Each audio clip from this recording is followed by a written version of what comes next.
Imagine the Great British Bake Off, but instead of bread, you get blisters. It's called the Game of Wool, and somehow it's even more dramatic than it sounds. They promised Britain's best knitters, breathtaking creativity, and cozy bake-off vibes, but what we actually got was half-baked challenges, chunky yarn, and some of the strangest judging I've ever seen. I'm not upset that they made a knitting competition TV show. I'm just upset that they made this knitting competition TV show.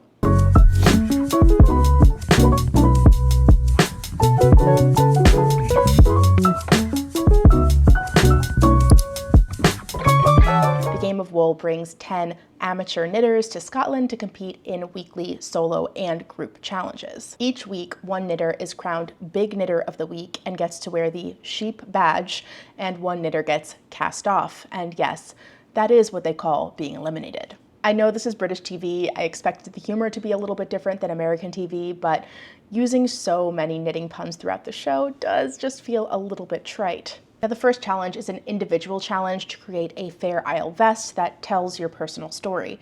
And contestants were able to design the motifs for the vest ahead of time and just dig into the knitting when they get to the magical yarn barn for filming.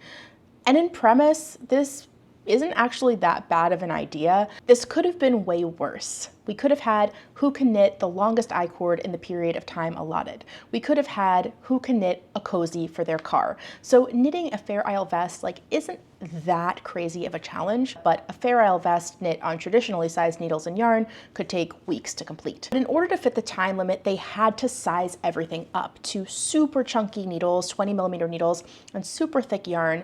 And because we had to size everything up so much to fit into the time limit, we wind up with speed knitting instead of precision. I saw some commenters online likening it to a ceramicist having to throw a vase wearing boxing gloves, or a miniature artist being asked to paint a mural. Like, technically, yes, the skills sort of transfer over, but the medium feels completely different and very foreign to the knitters who are being asked to create these Fair Isle vests on such a large scale. Now, there are some elements of this challenge that do make sense to me. Every knitter is being given the same number of stitches to work with, the same dimensions for their sweater, and they're all constructing them in the same way. So being knit seamlessly from the bottom up, they're going to separate for the front and back around the armhole section, and they'll finish it up with ribbing around the armholes and the neckline.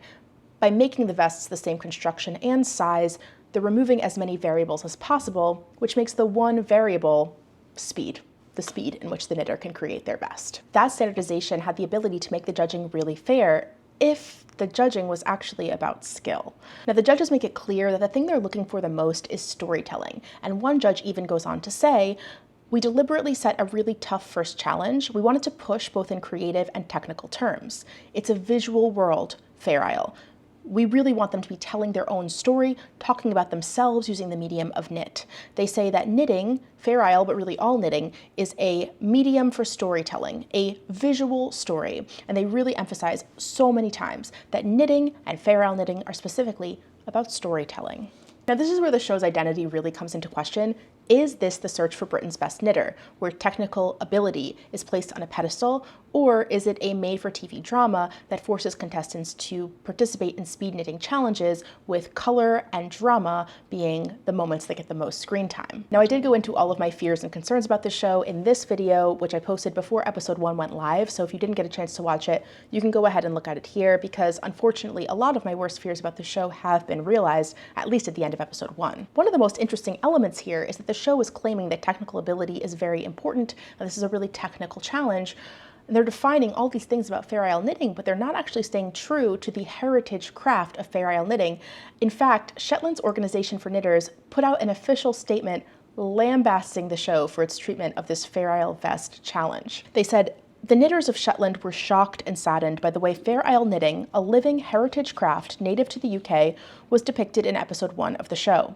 Many of the knitters used techniques that could more accurately be described as stranded colorwork. Fair Isle is like the yolk and colorwork is like the egg. So all Fair Isle is kind of a type of stranded colorwork, but not all stranded colorwork is Fair Isle." And the term piri, which the show confidently describes as the little repeating patterns that you see in Fair Isle sweaters, actually isn't how the term is used. The show uses the term as a noun, but it's actually an adjective. And it's this kind of sloppy attention to detail that really calls into question the true motives of the show. Are we really judging technical knitting ability? You should be getting these details right. Let's take a look at the contestants and their projects to just get a sense of what was produced in this episode of the show. First, we meet Holger, and Holger is so relatable. His disdain for chunky yarn and needles is like very evident throughout the episode. He says, telling me that I have to express myself with chunky yarn and needles is like telling a vegetarian they have to express themselves through the medium of steak. Iconic. I feel like it's not a coincidence that he wore this Fair Isle vest for the challenge. After doing a little bit of digging, this is a vest of his own design. He modeled it after this Ralph Lauren vest that he fell in love with, but he decided to just kind of do his own thing and make it on his own. It's a stunning example of what true Fair Isle vests look like, and I feel like he kind of wore this to rub it in the faces of the show's writers or producers or whoever it is that created this challenge, to show them this is what Fair Isle is supposed to look like in a vest, not chunky yarn and needles. One interesting fact about Holger is that he has designed knitting patterns before. He actually designed socks for Amirisu, which is a Japanese knitting publication, very well respected, and his socks are super inventive and very interesting and creative. So Holger has some design chops and some real knitting chops, like he knows what he's doing. Right off the bat, I'm a big fan of Holger and definitely rooting for him. Now Holger finishes his entire vest, everything is done, looking beautiful, and he doesn't get to the ribbing on one armhole. And the way the judges, they're circling his knit, they're saying, ooh, you didn't finish the armholes, what a shame you didn't get to the armholes, to the point where Holger has to defend himself and say, actually, I got to one of them, it's just the one armhole that didn't get finished. Holger is one of the few contestants that follows the brief and actually incorporates texture into his garment. He puts these textured garter stitch zigzags throughout his vest that mirror the color work. Very beautiful, a really nice element.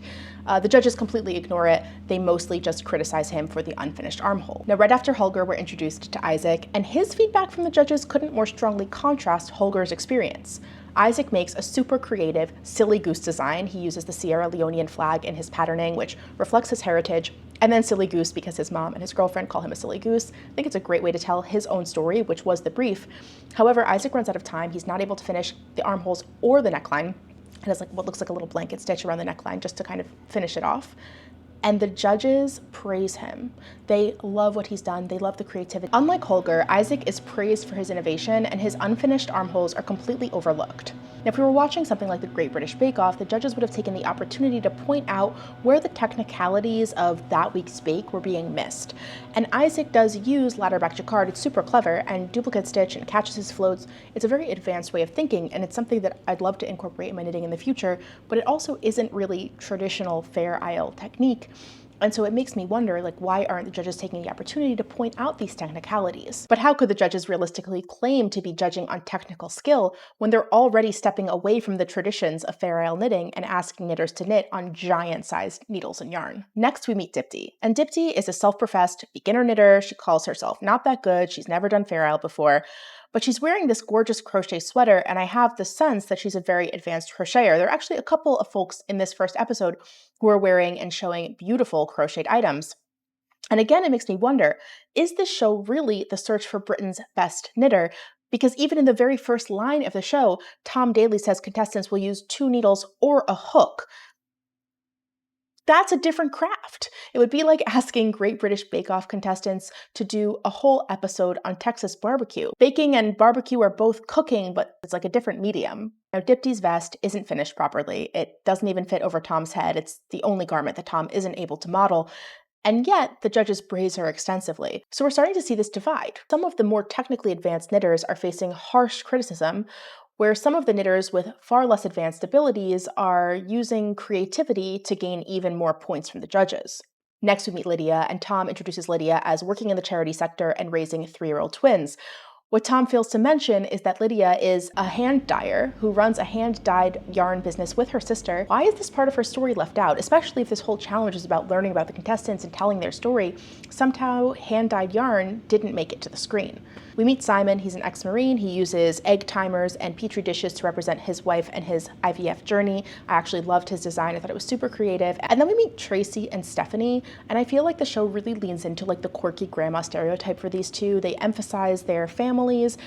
Stephanie has a couple of lines where she talks a lot about how much she loves tea. She incorporates tea into her sweater. It just feels like playing into a bit of a trope here. And then there's this element where Stephanie says she's going to incorporate a rolled collar into her sweater, and the judges go crazy. A collar? ooh, wow, a collar. And this comes up again in the judging. And I'm just curious, like, why is Stephanie's collar getting so much attention and praise, but they're not hamming it up for the really actually technically advanced and impressive things that are going on in the show? We meet Meadow, who strikes me as more of an advanced crocheter than a knitter, but we'll see how that plays out in later episodes. Finally, Gordon. And there's going to be a bit of a spoiler here, so if you don't want spoilers, you could just skip ahead to the next section of the video, but I feel pretty comfortable spoiling it since there's been so much talk about it online.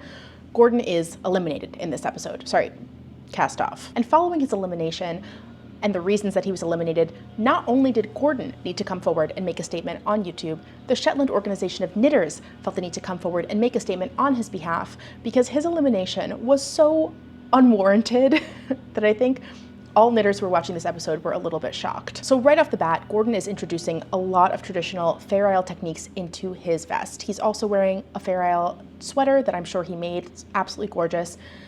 Gordon understands Fair Isle technique. He says he's knit a bunch of Fair Isle vests. He always steeks them. He's introducing the traditional OXO motif that we see in Fair Isle vests, and he's super confident about his steeking. Like, he doesn't seem concerned at all.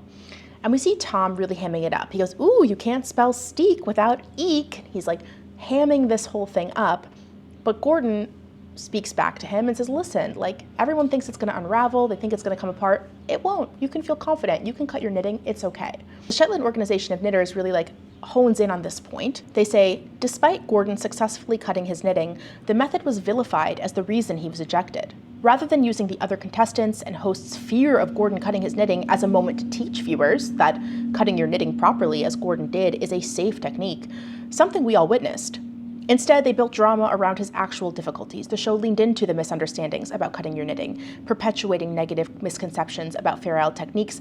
This is especially disheartening from a UK-based show meant to encourage more people to take up knitting. Throughout the episode, Tom and the judges, even other contestants, continue to reiterate how risky cutting your knitting is, especially with chunky yarn, that it's not going to grip. And I understand they're foreshadowing for the drama, but for any beginner knitter watching the show who thinks, ooh, I'm scared to cut my knitting, this show only reinforces that fear and maybe prevents them from expanding their skills when steeking shouldn't really be that scary if done properly.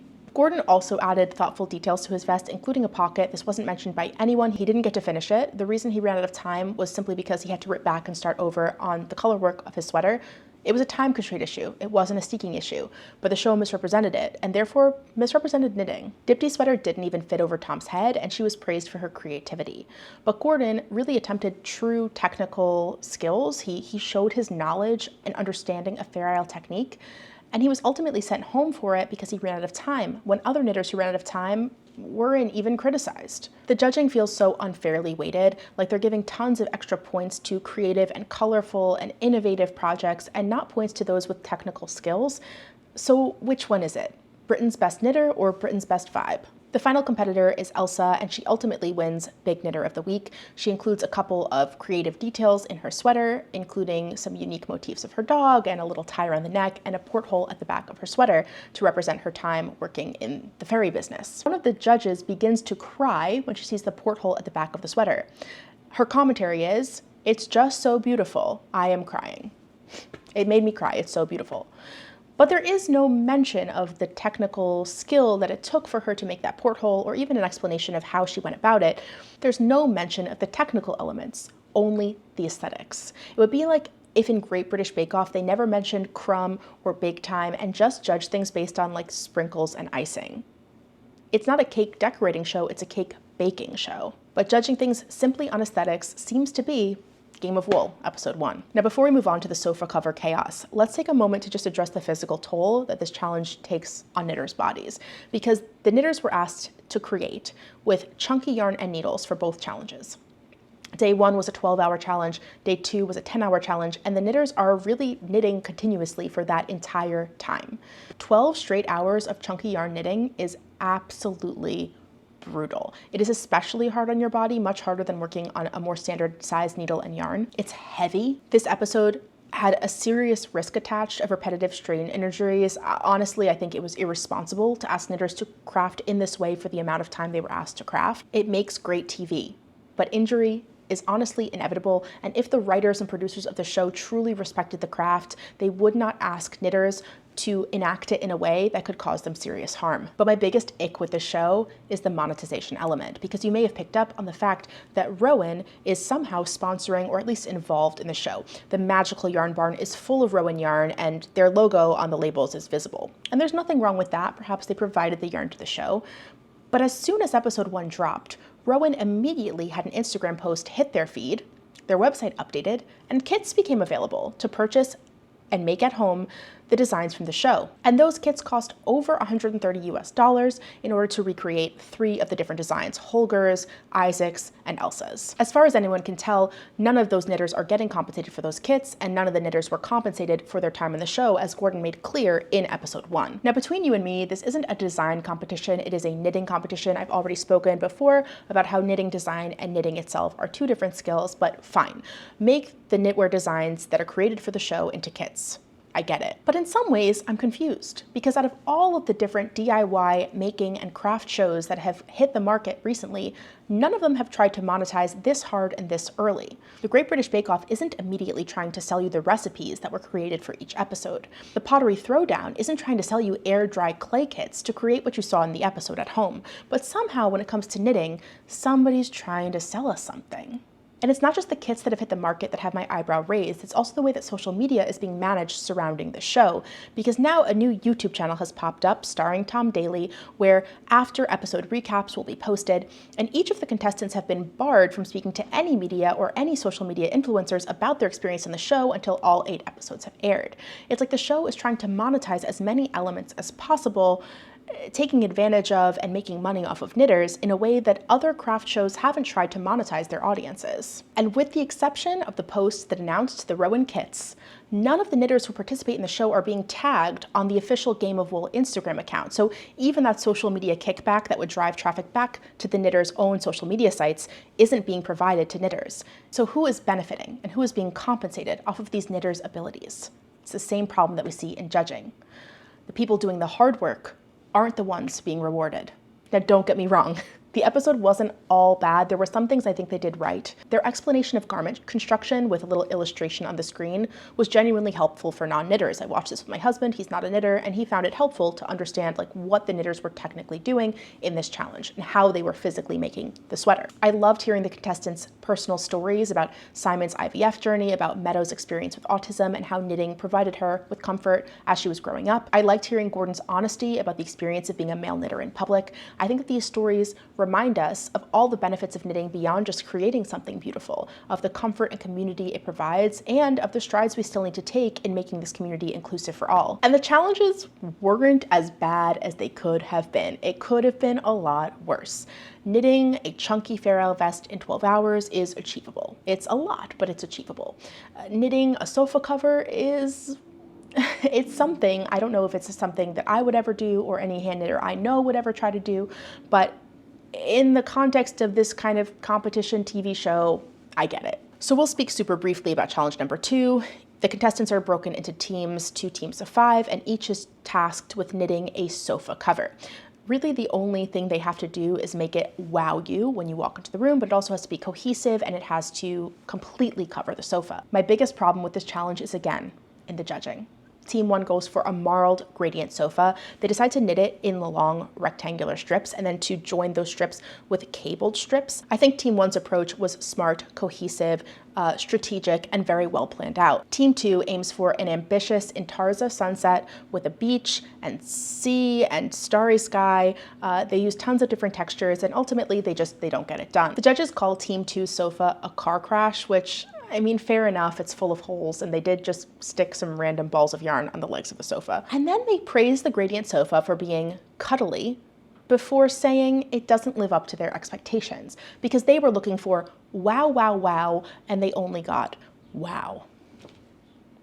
Holger visibly scoffs on screen, and honestly, I have to say, I scoffed right along with him. The gradient team planned executed, and finished, their project looked great, and they still received passive-aggressive judging. I think this belies the misplaced values of the judges. Both of them come from the kind of runway, ready-to-wear knitwear world. They're doing couture fashion, but they're not coming from the hand knitting world, and I have to say they are two different worlds. The judges are prioritizing things that would look really stylish in maybe like a super high fashion magazine or a fashion week runway. But when it comes to actual hand knitting that most knitters do, this isn't truly representative of the craft. I think this is also shown in the garment that Tom Daley is wearing, which is a super experimentative piece, but unfortunately, it does fall into that trope of like the unwearable hand knit that many knitters have been trying to break out of. Now, I've personally spoken out against the sea of beige, seamless, top-down raglan sweaters that have been flooding the knitwear scene these days. I've spoken about it in this video, and I stand by that we should be seeing more experimentation in color and knitting. However, the direction that this show is taking it is way too far in the extreme because it's making knits that are truly just unwearable and that most people don't feel inspired to make. And I think that doesn't speak to current knitters, and it doesn't speak to prospective knitters either. It feels like the judges are prioritizing anything that could go viral, and that is the trap of TV knitting. The reason this bothers me is not just because the judging felt unfair, it's because this might be the only exposure to knitting that many TV audiences ever get, and the show has the potential to really show it as a technically advanced skill that it is. But if we instead fall into all of these tropes that knitting has been trying to battle for decades, it shapes how millions of people think about how knitting works, and it serves to reinforce damaging stereotypes that make people feel left out of the craft. And on that note, the production team leans hard into knitting stereotypes. One of the judges has knitting needles stuck in her bun. Tom Daley is wearing something that no one would reasonably ever wear out in public. One of the contestants goes on about her passion for tea. When the show leans into making knitting quirky instead of demonstrating it as a skilled craft, it starts to become grating. So my final thoughts on episode 1, conceptually, it's okay. In practice, it's a mess. They picked reasonable challenges, but they sabotaged them with super chunky yarn and needles, inconsistent judging, and punishing conditions. There is a great knitting show hiding under there, one that celebrates technique and planning and heritage, but we're just not there yet. Did you watch episode 1? Let me know in the comments. I'm very curious if you agreed with my opinions or if you had a different take. For me, my knitters to watch are Holger, Simon, Elsa, and Lydia. I think they have the technical abilities to really blow some of these challenges out of the water. And next week's theme is dog knits and the 80s. So I'll be terrified, but I'll be watching. And apparently so will Rowan's marketing team. That's episode 1 of The Game of Wool. I really hope for episode 2 they remember that knitting isn't just content, it's also craft. As always, it was really fun to talk about knitting with you today, and I can't wait to see you in the next one. Bye.